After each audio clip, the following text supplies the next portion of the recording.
Hello, I'm Aron Bernstein.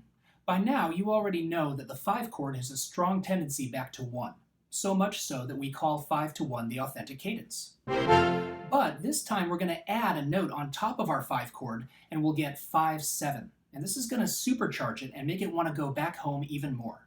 Let's begin. So far, we've seen the 5 chord as just a triad. It's got a root, a third, and a fifth. But if we add a 7th, we get a dominant 7th chord, so called because it's built on the 5th note of our major scale, the dominant. No other note in the scale will give you this particular 7th chord if you build on it. The 1st and 4th notes give you major 7th chords. 2, 3, and 6 give you minor 7th chords. And 7 gives you a half diminished.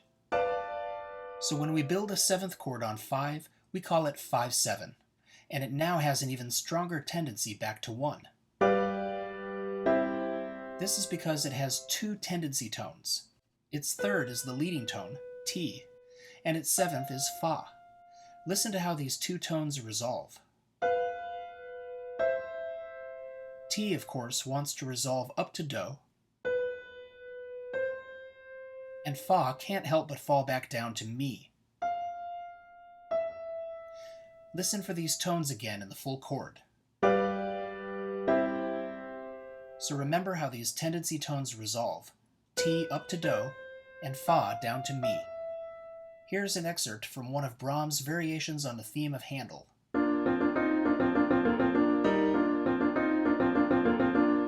And there's Brahms challenging you to Vienna's bicentennial annoyed staring contest. Let's go there live and see that 5-7 chord at work.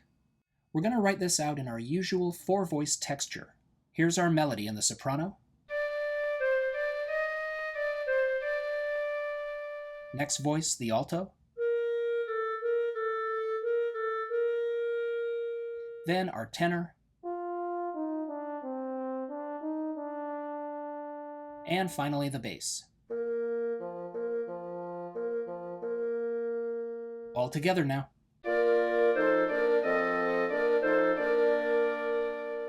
Let's look at our harmony. It's just 1 and 5-7 chords alternating. Down at the right you'll see them. The 1 chord is B flat major, and its solfège is Do, Mi, So. The 5-7 chord is an F dominant 7th, or simply F7. And its solfège is So, Ti, Re, Fa. Notice again our tendency tones, Ti and Fa. When we go back to the 1 chord, Ti and Fa resolve to Do and Mi. All right, first chord's a 1 chord. The bass and alto both have the root, the tenor has the 5th, and the soprano sings the 3rd. Next, 5-7. The bass takes the root, the alto the 3rd, soprano the 5th, and the tenor has the 7th. Notice how because we have 4 different notes, we no longer need to double any tones. Everybody's got something different. So the alto and tenor have the tendency tones, Ti and Fa. Let's make sure they resolve like they're supposed to. When we go to the next chord, the alto's leading tone, Ti, goes back up to Do, and the tenor's Fa steps down to Mi. Listen again to their resolution. Exactly the way they should. The next time we see these tendency tones is here, in the 5-7 chord again. This time the soprano has Fa, E flat, the 7th of the chord, and the alto once again has Ti, A, the 3rd. Watch these 2 tones resolve again in the next chord. Fa down to Mi, and Ti up to Do, just like they're supposed to. Yes, good tendency tones. And we see this one more time near the end. Our 5-7 chord with tendency tones that resolve in the following 1 chord. Ti in the alto, Fa in the tenor, and there it is. Let's hear the full passage again and listen for those tendency tones.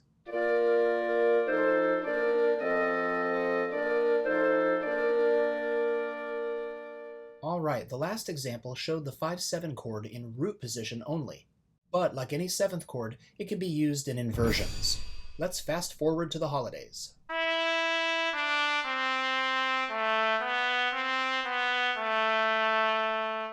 There's our soprano with the melody. Now let's add the alto.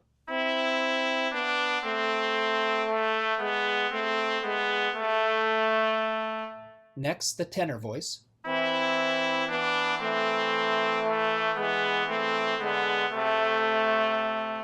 Finally, the bass for a full ensemble.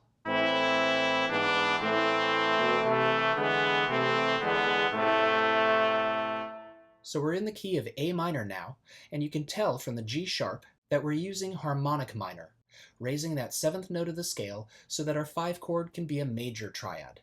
Now there are a couple of new things here. First, the parts are rhythmically differentiated. That just means all the parts have somewhat different rhythms. Look at the alto and tenor in measure 2. They just hang out on dotted half notes, even though the soprano has a different rhythm. If the alto and tenor had the soprano's rhythm, they'd just play the same notes again. So instead, they can also have dotted half notes for the whole measure, giving the music some more rhythmic variety. Notice the same thing happens in measure 3 with the tenor. And second, look at the bass in measure 2. We start on a 1 chord, A minor, and end up on the same chord, but this time in first inversion. So the bass goes from A up to C. But there's a B in between. This B has nothing to do with the harmony in this measure. It's just a passing tone on the way from A to C. A passing tone is an example of a non-harmonic tone, or a non-chord tone. It's usually not on a strong beat, and just fills in a gap between 2 chord tones, A and C in this case. Notice how it also gives more rhythmic interest to the bass line, and helps spruce up the rhythm overall. So not every tone is harmonized, and these non-harmonic tones add rhythm and dissonance to the music. For more information on passing tones, visit the counterpoint module. All right, harmony time. We still have just 1 and 5/7 chords, but as we've seen, they're not all in root position. We start on 1, A minor, with the root in the bass, 3rd in the alto, and the 5th doubled in the tenor and soprano. Next chord is 5/7, but notice how the 3rd, G sharp, is in the bass. So this is the 5/7 chord in first inversion, and we'd write 5/6/5 in the figured bass. So the bass has one of our tendency tones, T, and the soprano has the other, Fa, the D. Let's see if they resolve like they're supposed to. And they do. T up to Do, and Fa down to Me. Notice it's not Mi anymore because we're in a minor key. But Fa, the 4th note, still resolves down to the 3rd note, whether Mi or Me. Moving on, our next 5/7 chord is in the 3rd measure. This time the bass has the 7th of the chord, D. So this is our 5/7 chord in 3rd inversion, and the figured bass would say 5/4/2. So again, the bass has one of our tendency tones, Fa, and this time the alto has the other one, T.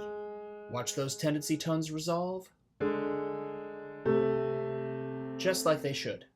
Notice how we've resolved to our 1 chord in first inversion. The 3rd of the chord, C, is in the bass, so that's 1/6. And that's how your 5/4/2 chord pretty much has to resolve. Once again, no matter where those tendency tones are in the texture, it's still got to be T up to Do and Fa down to Me. So 5/4/2 resolves to 1/6. In other words, the 5/7 chord in 3rd inversion needs to resolve to the 1 chord in first inversion. Now, nothing fancy for our last 5/7 chord.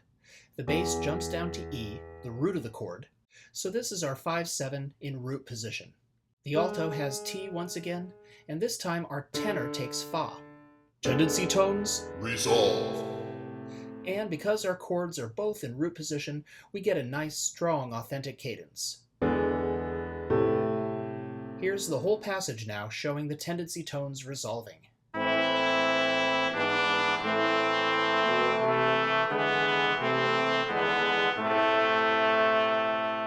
We are there.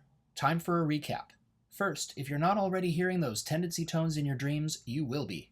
Anytime you have a 5/7 chord resolving to 1, T, Fa resolves inward to Do, Mi, or Do, Me if you're in a minor key. And if T and Fa are switched in the texture with Fa below T, they still resolve to the same notes, of course this time outward. Second, if you have the 5-7 chord in an inversion, that might affect the inversion of the 1 chord you resolve to.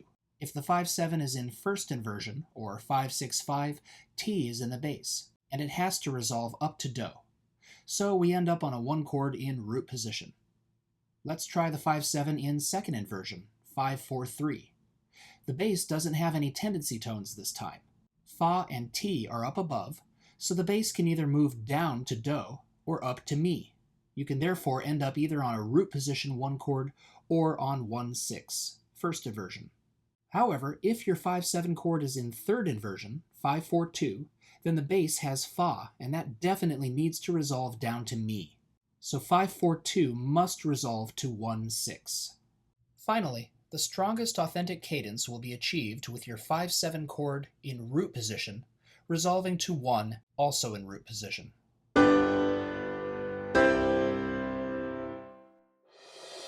All set? So have a look at those worksheets, and don't forget to treat those tendency tones, T and Fa, with plenty of care, and send them home the right way. I'm Aron Bernstein, and stay tuned. Our next video, we're going to add a couple of chords to our palette. Take care.